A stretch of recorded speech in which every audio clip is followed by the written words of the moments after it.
కాటుక వెడితే కన్యాకుమారిని నా కళ్ళు చూడపోతివి బొమ్మల నడుమ బొట్టు వెడితే పల్లెతనంగుంటను నిన్నే ఇడిసి పెట్టను అవ్వయ్యకు చిన్నదాన్ని శివంగి పిల్లను చిన్న చూపు చూస్తే నిన్ను నేను ఇడిసి పెట్టను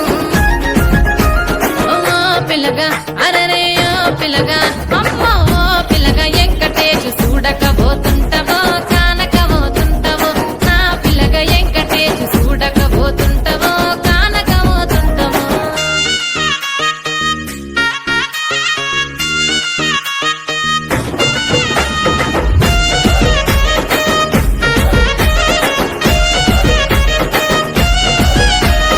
మన ఊరిలో నన్ను మించే అందమెవరికున్నదో అందగత్తె నేను రో